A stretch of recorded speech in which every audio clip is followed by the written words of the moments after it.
안녕하십니까. 저는 이제 막 태권도장을 열어 관장이 된 35살 여성입니다. 사실 저는 어렸을 때 몸이 정말 약했었어요. 겨울에는 감기를 달고 살았고, 여름에는 걸핏하면 장염에 걸려서 매주 병원을 갔다고 해도 과언이 아닐 정도로 몸이 유독 약했습니다. 이런 저를 걱정하시던 부모님은 제가 체력과 면역력을 길러야 한다며 태권도를 보내셨어요. 그 태권도는 동네 다른 태권도와는 다르게 여자 관장님이 계셨는데 그 관장님이 저를 유난히 예뻐해 주셨습니다. 저는 그 관장님이 참 멋져 보였고 나중에 반드시 태권도 관장이 되어야겠다고 다짐했어요. 그래서 열심히 태권도 수련을 했고 그 결과 지금은 태권도 관장까지 하게 되었답니다. 제가 지금 이렇게 관장을 하기까지 정말 많은 일이 있었는데 얼마 전에 겪었던 아주 황당하고 기가 막힐 일을 여러분께 들려드리고자 사연을 보냅니다. 먼저 우리 부모님은 동네에서 꽤 크고 유명한 한정식집을 하고 계세요. 부모님이 운영하시는 한정식집은 맛도 좋고 분위기도 좋아서 상견례나 중요한 모임을 할 때 많이 예약하십니다. 부모님께서는 항상 정직하게 가게를 운영하셨고 누구보다 열심히 일하셨어요. 그래서인지 우리 집은 어릴 때부터 부유했고 외동딸이었던 저는 부모님의 사랑을 듬뿍 받으며 남부럽지 않게 자랐습니다. 지금부터 2년 전, 그때는 태권도장을 열기 전이었어요. 원래는 근처 다른 지역에서 대학 선배를 도와 태권도 사범으로 일했는데 대학 선배가 집안 사정상 지방으로 내려가게 되면서 태권도장 문을 닫게 되었습니다. 저는 바로 다른 태권도의 사범 자리를 알아봤지만 생각보다 일이 빨리 구해지지 않았어요. 그래서 당분간은 일을 구하며 부모님 식당에서 부모님을 도와드리고 있었습니다. 하루는 식당에 있는데 부모님이 웬 가족 손님과 엄청 반갑게 인사를 했어요. 가까이 가보니 내 가족이었는데 아버지, 어머니로 보이는 분들과 30대 정도로 돼 보이는 아들, 그리고 5살 정도 돼 보이는 귀엽게 생긴 남자아이, 이렇게 넷이 있었습니다. 오래 근무하신 직원분의 말로는 이분들은 단골 손님으로 우리 집 근처에서 잘 나가는 태권도장을 가족끼리 운영하고 있다고 했어요. 엄마는 손님들과 인사하시다가 저를 발견하시고는 와보라고 손짓을 하시더니 우리 딸도 태권도 사범이라고 하며 태권도장 가족에게 인사를 시켜주셨습니다. 저는 인사를 하며 30대 정도로 돼 보이는 아들의 이름을 알게 되었는데 그의 이름은 박지훈이었고 나이는 33살인 저보다 7살이나 많았어요. 솔직히 저는 30대 초반 정도로 보았는데 나이가 40이라는 소리를 듣고 정말 동안이라고 생각했습니다. 지훈 씨의 어머니는 저에게 너무 인상이 좋다며 혹시 결혼했냐고 물으셨어요. 엄마는 태권도장에 남자가 많았을 텐데도 어떻게 된 애가 남자를 한 번도 집에 데리고 오지 않았냐며 제발 좀 이제 결혼 좀 했으면 좋겠다고 웃으며 이야기하셨습니다. 지훈 씨의 어머니는 엄마의 말을 듣고 환하게 웃으며 자식 일이 원래 내 맘대로 되지 않는다고 빨리 좋은 소식 들리길 기대한다고 하셨어요. 그날 지훈 씨네 가족은 꽤 비싼 정식을 시켰고 음식을 아주 만족스럽게 먹으며 다음에 또 오겠다고 하고 가셨습니다. 며칠 후 저는 평소처럼 부모님 식당에서 일하고 있었는데 엄마가 잠깐 와보라고 했어요. 저번에 봤던 단골 손님들이 태권도장을 운영한다고 했던 것을 기억하냐고 물으시더니 손님 중 아버지, 즉 태권도 관장님한테 전화가 왔는데 일하던 사범이 관둬서 새로운 사범을 빨리 구해야 한다는 거예요. 그러면서 저보고 일할 생각 없냐고 물었다고 합니다. 저 역시 일을 구하고 있어서 엄마의 말이 솔깃했고 당연히 일하고 싶다고 했어요. 그리고 다음 날 저는 태권도장에 방문하여 면접을 보았고 그 뒤로 박지훈 사범님과 일하게 되었습니다. 첫 출근 날 사범으로 일하긴 했지만 친한 선배의 도장에서만 오랫동안 일했기에 다른 도장은 처음으로 간 것이었어요. 그래서인지 긴장이 너무 되었는데 박지훈 사범님은 저에게 친절하게 대해주었습니다. 사범님의 아버지인 관장님도 너무 긴장하지 말라고 하며 어려운 일 있으면 언제든지 말하라고 했고, 태권도에서 실장님으로 계시며 태권도 차량 운전을 해주시고 원비 관리를 하는 어머니 역시 우리 어렵게 생각하지 말라고 하셨어요. 흔히들 가족들이 운영하는 회사나 도장은 절대 가지 말라고 하던데 여기는 그래도 다들 친절하시고 잘 대해주셨습니다. 정신없이 시간이 지나고 어느덧 오후 5시가 되었어요. 그 시간에는 유치부 아이들이 어린이집이나 유치원을 마치고 많이 왔었습니다. 귀여운 아이들이 줄지어 오는데 그 중에 눈에 띄는 아이가 하나 있었어요. 바로 저번에 부모님 식당에 가족들과 함께 온 5살 남자아이였습니다. 이 아이의 이름은 박정민이었고 사범님과는 유독 친해 보였어요. 둘이 인사하고 같이 있는 모습을 보니 너무 닮았었고 그냥 보면 부자 관계인 것처럼 보일 정도였습니다. 저는 사범님께 정민이와 어떤 관계인지 물었어요. 사범님은 심각한 표정을 지으시며 사범님의 여동생이 정민이를 출산하다가 잘못되었고 매제는 아이를 혼자는 못 키우겠다고 해서 사범님의 부모님과 사범님이 키우고 있다고 했습니다. 그런데 어떻게 여동생의 아들인데 박 씨가 되었냐고 물으니 매제와 여동생이 같은 성씨였다고 해요. 정민이는 참 밝고 씩씩해 보였는데 그런 아픈 사연이 있다는 것에 참 안타까운 마음이 들었고 그 이야기를 들어서인지 수업 내내 정민이에게 더 신경이 쓰였습니다. 정민이는 자신의 수업이 마친 뒤 태권도장에서 저녁을 먹었고 10시까지 도장에서 놀았어요. 저는 중간중간 쉬는 시간에 정민이와 시간을 보냈습니다. 정민이는 처음에는 낯을 가리는 듯 했지만 점점 시간이 갈수록 저에게 이모라고 부르며 저를 잘 따랐고 귀여운 정민이 덕에 첫날의 긴장감이 조금 풀어졌어요. 그 뒤로 저는 아주 재밌고 보람차게 태권도 사범으로 일할 수 있었습니다. 아이들도 첫날에는 저를 많이 어색해했지만 점점 저를 잘 따라주었고 관장님과 실장님, 사범님 역시 저에게 정말 잘해주셨어요.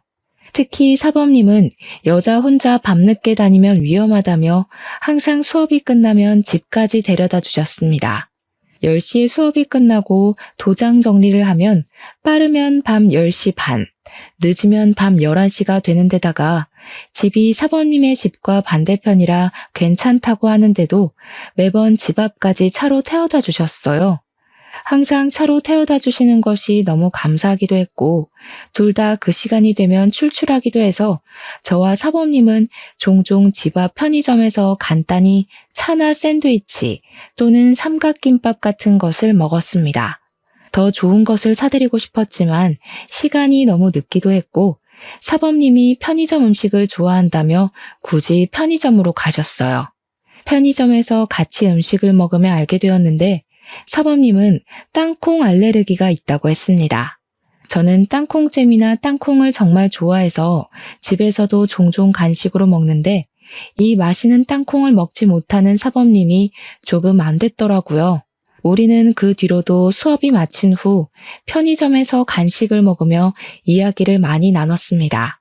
나이차가 7살이나 났지만 생각보다 대화가 꽤 잘 통했고 사범님 역시 저와 함께 퇴근하고 편의점에서 수다 떠는 것을 정말 좋아하시는 듯 했어요. 그렇게 점점 친해진 우리는 5개월 정도 후 연인 사이가 되었습니다. 솔직히 7살이라는 나이 차이와 사범님이 40대라는 것이 부담스러웠지만 대화하다 보면 나이가 많아서 불편한 점이 하나도 없었어요. 오히려 수업할 때나 학부모들을 만날 때 항상 차분하고 쉽게 흥분하지 않는 모습을 보며 정말 배울 점이 많다는 생각이 들었고 이런 사람과 결혼한다면 평생 행복할 수 있겠다는 생각까지 했습니다. 사범님 역시 저와 생각이 크게 다르지는 않았는지 저에게 결혼하자는 이야기를 했어요. 제 나이 역시 적은 나이는 아니었기에 우리는 결혼을 생각하고 관장님, 실장님, 그리고 우리 부모님께도 말씀드리기로 했습니다. 먼저 관장님과 실장님께 말씀드렸더니 사실 눈치채고 있었다면서 평소에도 종종 둘이 결혼했으면 좋겠다는 생각을 하셨다고 해요. 그러면서 앞으로 잘 만나보라고 적극적으로 응원해 주셨습니다. 또한 두 분은 도장이 아닌 밖에서는 관장님을 아버지로, 실장님을 어머니로 불러달라고 하셨고, 두 분 역시 이제 도장 밖에서는 저를 며느리라고 부르기로 하셨어요.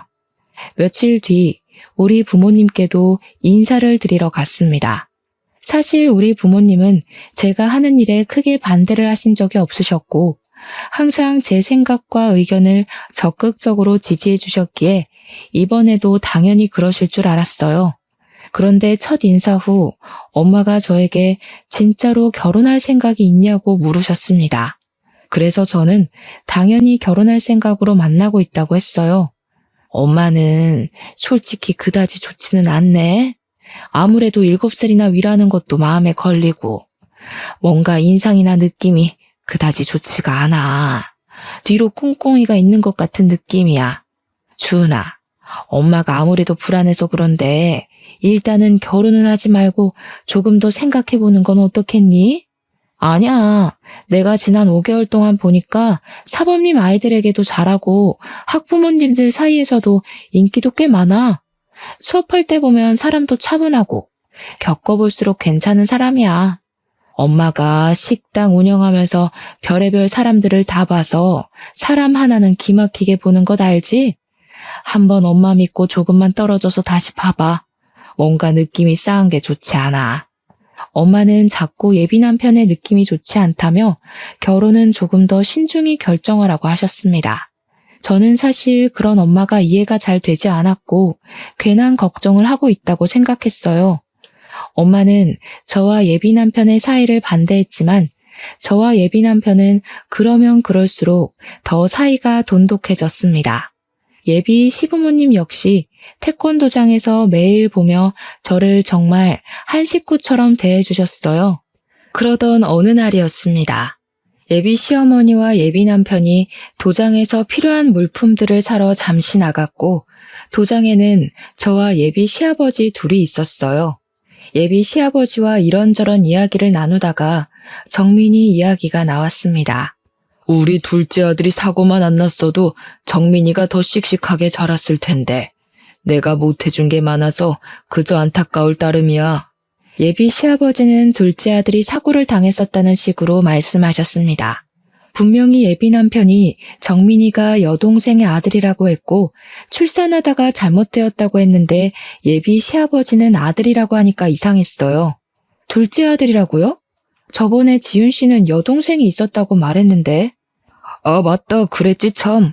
그때 사고를 당한 것이 너무 충격이라 내가 이렇게 깜빡해. 그런데 사고를 당했다고요? 혹시 무슨 사고요? 자동차 사고란다. 아유, 이 이야기는 더는 하기 힘들구나. 얼른 수업 준비하자. 예비 시아버지와 예비 남편은 예비 남편의 동생에 대한 말이 달랐고 황급히 말을 돌리려고 하는 예비 시아버지의 모습도 뭔가 수상했습니다. 저는 예비 남편에게 퇴근하며 확실히 물어봐야겠다고 생각했어요. 예비 시아버지와 대화를 마친 후 도장을 청소하려는데 예쁘게 생긴 여자아이와 엄마가 태권도에 등록하러 왔습니다. 그 여자의 이름은 김민희였어요. 민희 엄마가 관장님인 예비 시아버지와 대화를 마친 후 태권도를 등록했습니다. 저는 민희와 반갑게 인사하며 수업 시간에 만나자고 이야기하고 돌아섰는데 그때 예비 남편과 예비 시어머니가 같이 도장으로 왔어요. 그런데 예비 남편이 민희 엄마에게 아주 반갑게 인사를 하는 것이 아니겠어요? 예비 시어머니도 처음에는 못 알아보는 듯 했다가 예비 남편이 알려주자 그 어린아이가 벌써 결혼하고 아이까지 있냐며 반가워하셨습니다. 예비 남편은 뒤에 서 있던 저를 부르더니 민희 엄마가 초등학교 동창으로 옆집에 살며 부모님끼리도 친하게 지내던 사이였다고 했어요.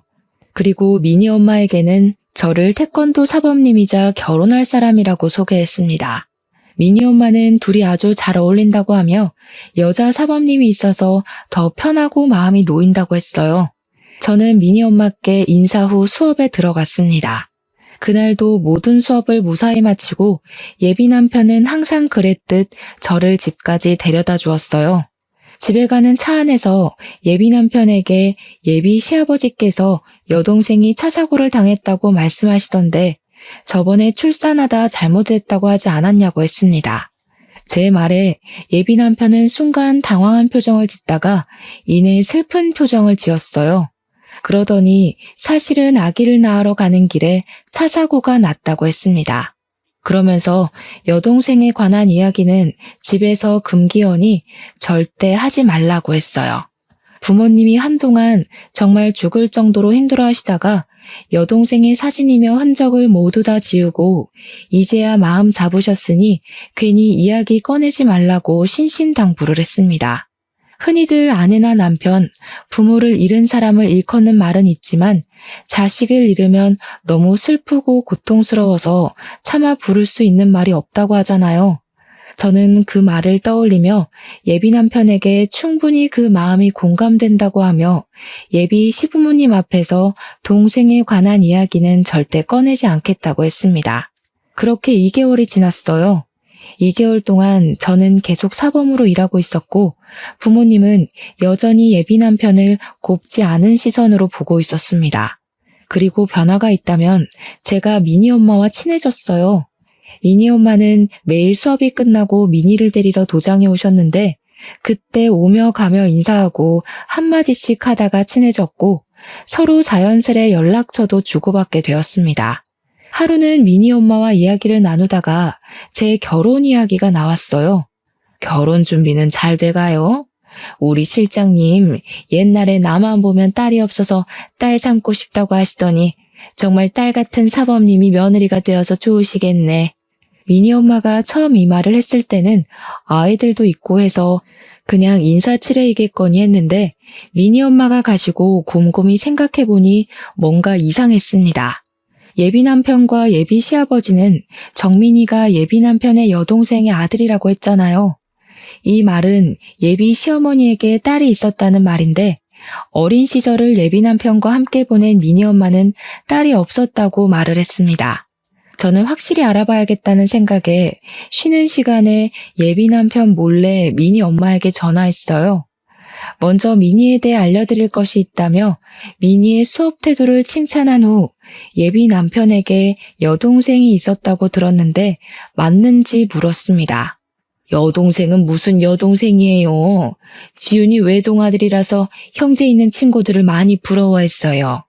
우리 반 친구들이 다들 둘, 셋 형제가 있었는데 지훈이만 유일한 외동아들이라 확실히 기억해요. 나는 맨날 언니랑 싸워서 혼자인 지훈이가 정말 부럽기까지 한걸요. 미니 엄마는 끝까지 지훈이가 외동아들이라 했고 저는 이 모든 상황이 이상했습니다. 왜 예비 시아버지와 예비 남편은 없는 동생을 만들어서 있다고 하는 것이며 동생이 없다고 한다면 정민이는 도대체 누구의 아들이라는 것인지 하는 의문이 들었어요. 이상하다는 생각을 하며 사무실로 가니 정민이와 친구들이 도장에 도착해 도복을 갈아입고 간단한 군것질을 하고 있었습니다. 그런데 제가 잠시 다른 곳을 보던 사이 정민이가 캑캑거리고 있었어요. 가까이 가서 정민이의 상태를 보니 정민이의 몸에 두드러기가 나 있었습니다. 정민이와 함께 있었던 친구들은 정민이가 초코바를 먹고 이렇게 되었다고 했어요. 그 이야기를 들은 예비 시아버지는 황급히 정민이를 데리고 병원으로 향했습니다. 그때 예비 남편은 수업 중이었고 수업을 마친 예비 남편에게 정민이가 초코바를 먹고 두드러기가 나서 병원에 갔다고 하니 정민이가 땅콩 알레르기가 있다고 했어요. 다행히 정민이는 병원에서 주사를 맞은 후 나아졌고 이날 예비 시아버지는 바로 집에 가서 정민이를 돌봤습니다. 예비 남편 역시 그날은 정민이 때문에 바로 집에 가야 할 것 같다고 해서 퇴근 후 저 혼자 집으로 향했어요. 혼자 집에 가며 생각해보니 뭔가 이상했습니다. 예비 남편이 땅콩 알레르기가 있다고 했는데 정민이도 땅콩 알레르기가 있었고 외모도 둘이 너무 판박이었어요. 설마 정민이가 예비 남편의 아들인가 하는 생각이 들었고, 만약 이게 사실이라면 예비 남편이 결혼을 한번 했을 수도 있겠다는 생각이 들었습니다. 이 생각까지 한 저는 결혼 전에 제대로 예비 남편에 대해 알아보기로 했어요. 다음 날 아침에 8시에 눈을 떴는데 원래라면 이 시간에 집에 계셔야 할 부모님이 계시지 않았고 전화해도 받지 않았습니다. 두 분이 어디 가셨나 싶어 일단 씻고 나왔는데 부모님이 집에 오셨어요. 어디를 다녀오셨냐고 하니 가게 직원이 용한 무당집을 소개해줘서 제 사주를 보고 오셨다고 하셨습니다. 저는 원래 사주를 잘 믿지 않아서 그런 거를 왜 보냐고 했지만 그래도 제 사주를 봤다니 궁금하기는 했어요. 무당이 뭐라고 했는지 물어보니 건강이고 뭐고 다 좋은데 지금 만나고 있는 사람과는 절대 결혼하지 말고 제 결혼 후는 38살에 들어오니 그때까지 기다리라고 했다는 것입니다. 그러면서 부모님 두 분 다 어지간하면 이런 이야기 안 하는데 아무래도 첫인상도 그다지 마음에 들지 않고 이래저래 숨기는 것이 많은 것 같다며 한번 그 사람에 대해서 자세히 알아보라고 하셨어요. 원래 저는 사주나 점을 잘 믿지 않는 성격이나 이전에 의심스러운 부분이 한둘이 아니었기에 일단 알겠다고 했습니다. 그날 오후 예비 남편이 수업에 들어가야 하는데 사무실에서 자꾸 무엇을 찾았어요. 무엇을 찾냐고 물으니 수업 관련 자료를 차에 두고 온 것 같다고 하며 미안한데 잠깐 자신의 차에서 가져다 달라고 하며 차키를 건네주었습니다. 저는 예비 남편의 차에 가서 수업 자료를 꺼내고 차 문을 닫으려던 찰나 블랙박스가 보였어요. 순간 블랙박스를 확인해 보면 예비 남편에 대해 좀 더 알 수 있지 않을까 생각했습니다. 그래서 예비 남편 몰래 블랙박스에 메모리 카드를 뺐고 그날 밤 집에 와서 블랙박스에 찍힌 영상들을 하나하나 확인했어요. 블랙박스에는 가족끼리 출근하고 저와 함께 퇴근하는 영상이 대부분이었습니다.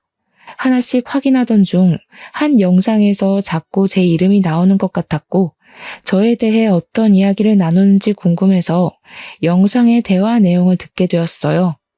예비 시어머니는 우리 부모님이 운영하시는 한식당이 엄마들 사이에서 연매출이 억대라는 소문이 있다고 했습니다. 그러면서 연매출 억대 집안의 외동딸이 결혼하는데 집 한 채 정도는 쉽게 장만해주지 않겠냐며 예비 남편에게 이번에는 기가 막히게 잘 골라왔다고 했어요. 이어서 예비 남편은 사실 이전에 만난 여자애들에 비하면 외모나 외적인 것들이 다 부족하지만 그래도 돈 많은 처가가 최고이지 않겠냐고 하며 조만간에 나를 잡겠다고 했습니다. 그래, 얼른 날 잡아야지. 그 계집애 보니까 우리 지은이에게 푹 빠져서 헤어나오지를 못하더구먼. 결혼 도장 찍기 전까지는 너도 주은이한테 잘해줘. 옛날처럼 쓸데없는 여자들 만나러 다니지 말고 말이야. 드디어 돈도 많고 정민이도 키워줄 호구 며느리 하나 들어오겠네. 주은이 얘가 생긴 거와는 다르게 맹하더라고. 그래도 주은이가 정민이에 대해서 모르게 입조심들 하고 저번에 너희 아빠랑 너랑 한 얘기 듣고 기겁하는 줄 알았다. 정민이가 박씨이면 당연히 아버지가 박씨일 테니까 남동생이 있어야지 여동생이 뭐니 여동생이. 머리가 그리 안 돌아가? 뭐 이래저래 핑계대서 잘 넘어가긴 했다만 아무튼 너 조심해. 하마터면 우리의 계획이 다 물거품 될 뻔했잖아. 나도 모르게 여동생이라고 나와버렸어요. 미안해요. 뭐 어찌 됐든 이제 우리 정민이에게도 부자 엄마 생기겠네. 우리 정민이 축하해. 예비 남편의 말에 정민이는 뭔지도 모르고 그저 신나서 웃고 있었습니다. 이 영상을 본 저는 충격에 빠졌고 도대체 예비 남편은 어떤 사람인지 궁금했어요. 일단 저는 이 블랙박스 영상을 저장 후 지역에서 가장 유명한 흥신소에 예비 남편의 뒷조사를 의뢰했습니다. 며칠 후 흥신소에서 연락이 왔는데 블랙박스 영상보다 더 충격적인 사실들이 가득했어요. 흥신소 직원의 말에 의하면 예비 남편은 20대였을 때 클럽에서 만난 여자를 임신시켜서 결혼했었습니다. 그런데 예비 남편이 자신의 아이를 임신한 아내를 내팽개치고 계속 클럽에 다니며 다른 여자를 만나러 다녔어요. 이로 인해 큰 스트레스를 많이 받은 아내는 유산했고 바로 이혼했다고 합니다. 그 뒤로도 정신을 못 차리고 계속 클럽에 다니며 이 여자 저 여자 만나고 다니며 제대로 된 직장도 못 구하고 어느덧 30살이 되었어요. 나이를 적지 않게 먹은 예비 남편은 이제 뭐라도 해야겠다는 생각에 태권도 관장인 예비 시아버지 밑에서 태권도 교범으로 일하기 시작했습니다. 교범은 수련자 출신의 지도자로 정식 사범은 아니에요. 사실 정식 사범이 되려면 태권도 4단 이상의 사범 자격증에 생활 스포츠 지도사 자격증까지 있어야 하지만 예비 남편은 태권도 4단까지는 땄으나 자격증은 하나도 없는 정식 사범이 아닌 교범이었습니다. 이렇게 30살에 예비 시아버지 덕에 태권도 교범이 된 예비 남편은 한동안은 정신 차리고 열심히 일하는 듯 했지만 1년 정도 후부터 다시 클럽에 다니며 이 여자 저 여자를 만나러 다니기 시작했어요. 그러면서 클럽에서 친해지게 된 20대의 여자가 있었고 예비 남편이 34살 때 그 여자는 예비 남편의 아이를 가졌습니다. 덜컥 임신이 되어버린 여자는 일단 아이를 낳아야겠다는 생각에 혼인신고나 결혼식 없이 동거를 시작하게 되었어요. 그런데 이 여자가 임신 중에도 예비 남편은 계속 클럽에 다니며 수많은 여자를 만나고 다녔다고 합니다. 그 와중에 아기는 출산했고 이 아기가 바로 정민이었고 정민이의 친모는 아이를 낳자마자 도망가 버렸어요. 그 와중에 아기는 출산했고 이 아기가 바로 정민이었고 정민이의 친모는 아이를 낳자마자 도망가 버렸어요. 그 뒤로 정민이를 친아버지인 예비 남편의 밑으로 올리려고 했으나 그렇게 하면 혹시라도 나중에 문제가 생길까봐 일부러 예비 시부모님 호적에 올려서 키우고 있었습니다. 이어서 흥신소 직원은 예비 남편이 지금도 태권도에 다니는 아이의 엄마와 몰래 만난다고 하며 저에게 사진을 여러 장 보내주었어요. 그 사진에는 예비 남편과 미니 엄마가 팔짱을 끼고 거리를 걷는 장면, 분위기 좋은 식당에서 마주보고 앉아 다정한 눈빛을 주고받으며 서로 밥을 먹여주는 장면, 외진 공원에서 스킨십을 하는 장면까지 찍혀 있었습니다. 사진들을 보니 너무 충격적이라 손이 덜덜 떨리고 숨도 잘 쉬어지지 않았어요.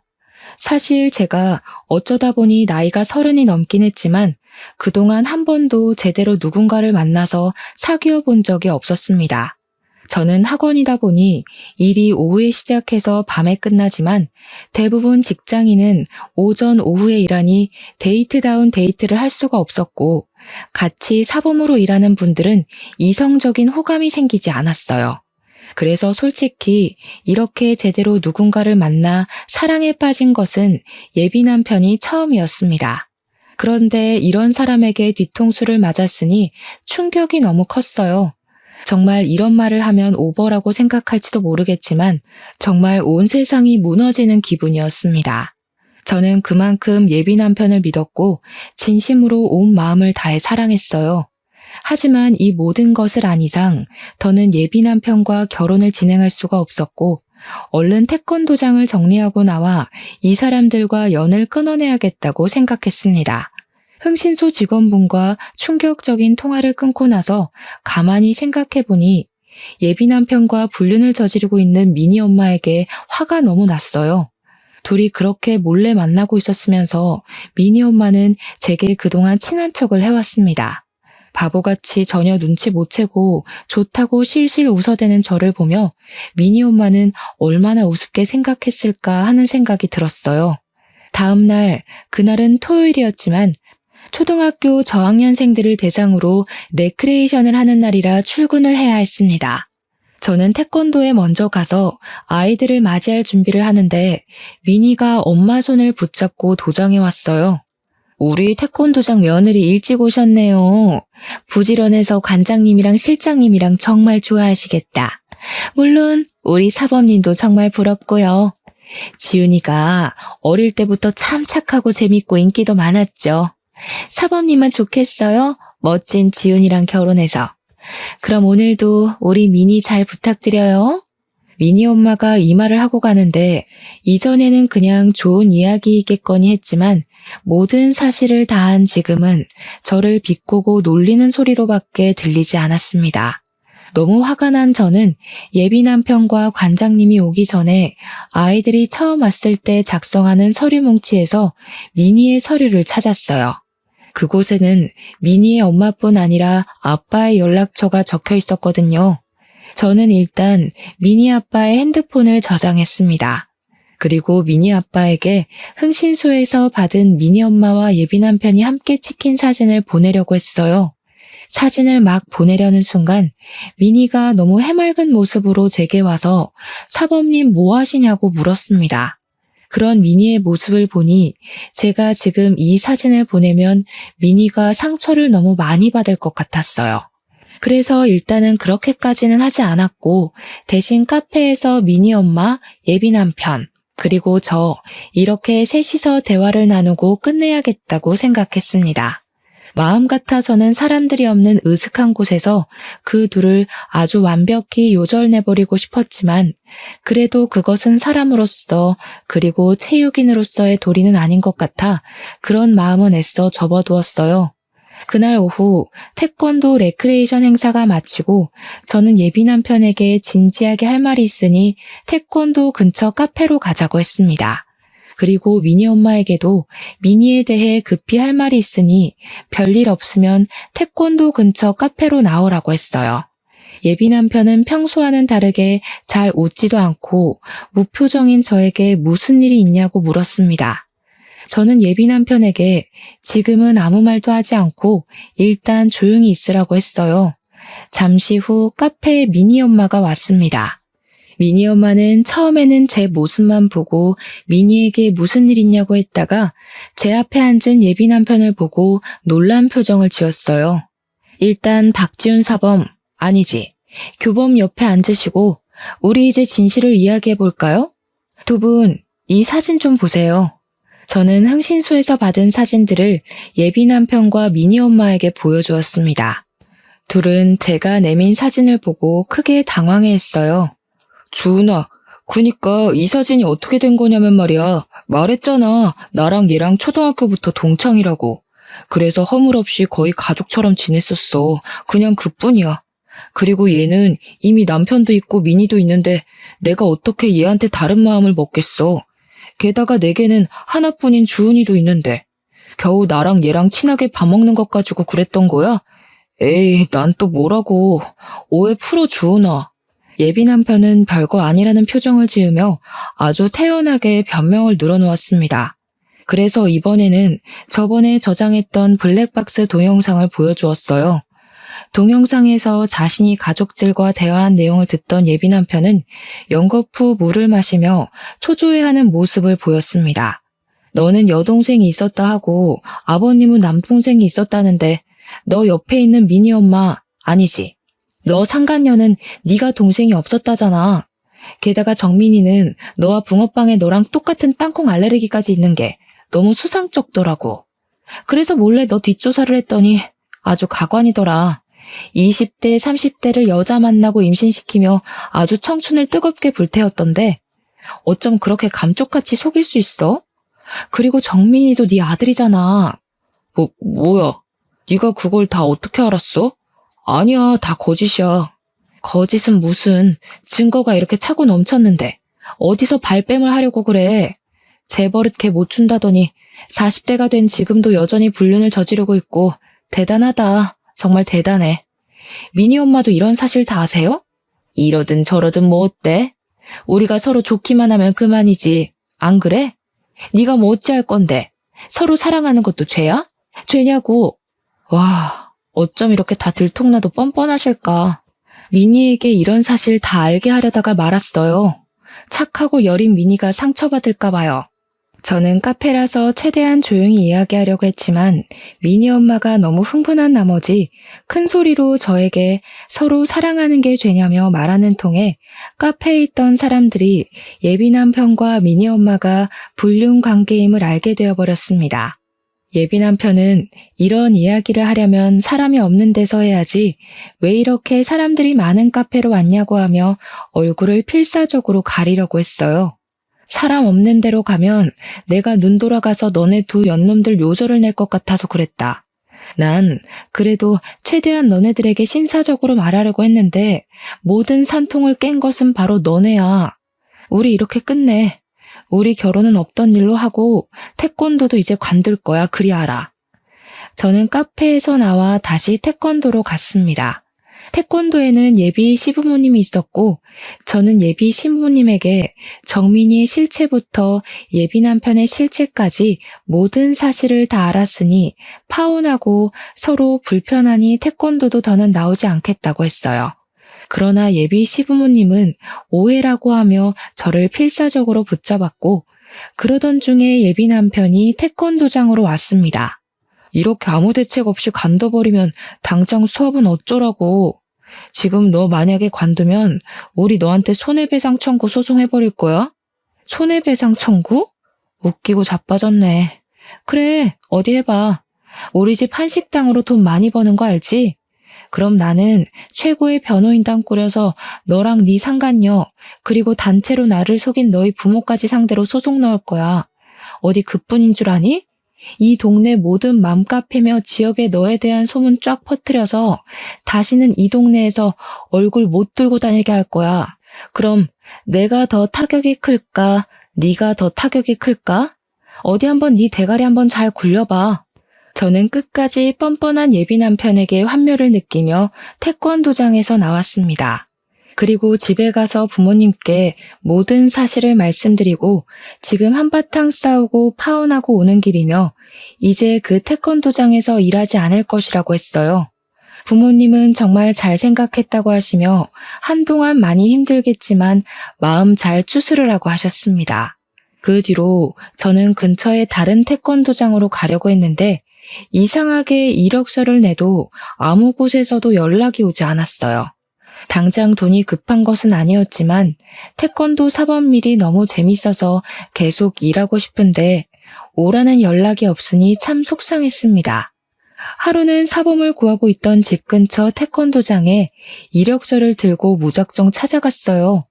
그 태권도 관장님은 제가 사범으로 일하고 싶다고 하자 반가워하시더니 제 이력서를 보고는 같이 일 못하겠다고 하셨습니다. 도대체 제가 어떤 점이 마음에 안 드시냐고 했더니 하시는 말씀이 사실은 직전에 근무한 태권도 관장, 즉 전 예비 시아버지가 이 지역 모든 태권도 학원에 저에 대한 이상한 소문을 냈다고 해요.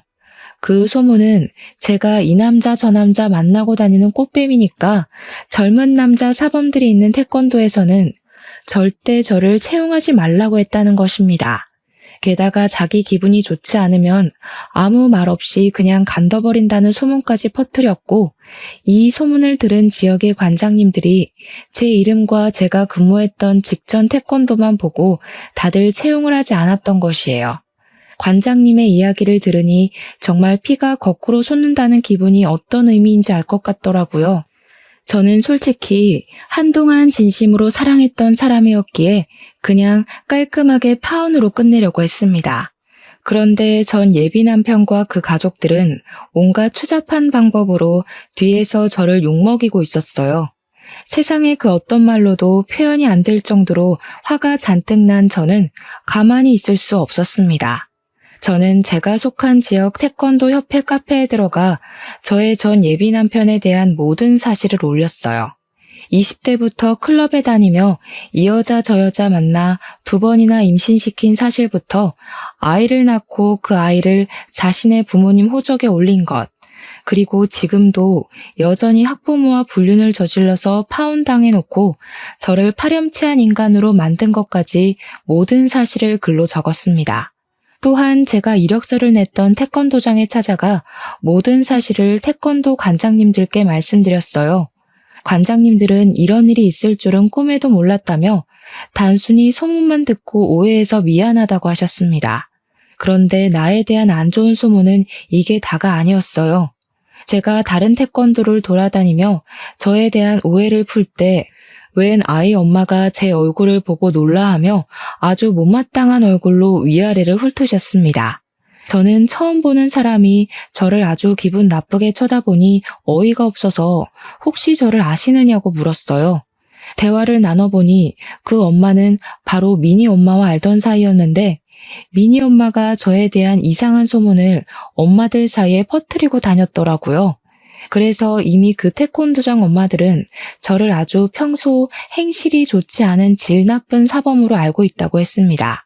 저는 그래도 미니를 생각해서 조용히 넘어가려고 했는데 그렇게 더럽고 추잡스럽게 나오는 미니 엄마도 그냥 두면 안 되겠다는 생각이 들었어요. 일단 미니 아빠 번호로 제가 가지고 있던 예비 남편과 미니 엄마의 다정한 사진을 보냈습니다.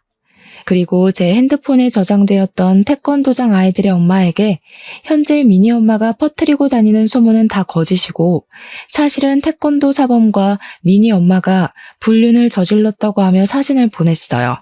그리고 그 주 주말 식당에서 부모님을 도와 일하고 있는데 전 예비 시부모님, 전 예비 남편, 그리고 미니 엄마까지 나란히 왔습니다.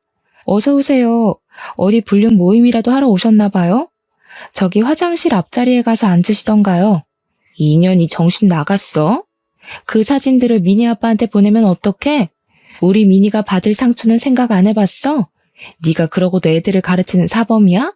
우리 미니 상처받아서 요새 나랑 말도 안 해. 애가 웃지도 않고 그저 죽을 상이라고. 이제 어쩔 거야? 우리 미니 어떻게 할 것이냐고. 그래서 어쩌라고요? 그렇게 미니 생각하시는 분이 미니 태권도를 가르치는 사람이랑 바람이 나셨어요. 자식을 생각하면 적어도 그런 짓은 하지 말았어야 할 거 아니야. 네가 태권도 협회에도 글 올리고 이 지역 관장들한테도 이상한 이야기해서 우리 태권도 아이들 다 등록 취소했다. 우리 태권도장 이제 문 닫게 생겼어. 평생을 태권도 하며 살아왔는데 우리 가족 이제 뭐 먹고 살아? 아줌마네가 저지른 일 때문에 이렇게 됐는데 왜 저한테 그러세요? 저 그래도 한동안 가족처럼 생각했던 사람들이었으니 조용히 넘어가려고 했는데 가만히 있으니 다들 저를 아주 개코딱지로 보셨나 봐요. 당신네 아들이랑 당신네가 작정하고 과거 많고 친아들까지 속이며 결혼시키려고 해놓고서는 왜 여기 와서 저한테 시비이고 난리이신데요? 나 참 어이가 없어서. 아 됐고 여기 매출 올려줄 거 아니면 나가요. 계속 이런 식이면 영업 방해죄로 확 신고해버릴 겁니다. 제 말에도 이 사람들은 나가려는 생각이 전혀 없었고 결국 저는 경찰에 신고해서 이들을 쫓아냈습니다. 그 후 이들은 어떻게 되었는지 아세요? 일단 그들이 운영했던 태권도장은 문을 닫았습니다. 제가 보낸 메시지들을 본 엄마들은 전 예비 남편에게 대놓고 손가락질을 하며 비난했고 당연히 모든 아이가 등록 취소하고 환불 요청까지 했다고 해요. 태권도장은 수강하는 아이들이 있어야 운영이 되는데 아이들이 하나도 없으니 운영이 어려워 문을 닫을 수밖에 없었겠죠.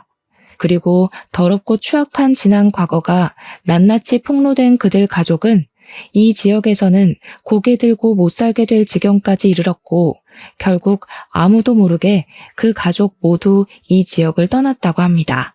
또한 사랑하는 것이 죄냐며 불륜 앞에서도 당당했던 미니 엄마는 미니 아빠와 이혼하고 미니는 아빠와 함께 살고 있다고 해요.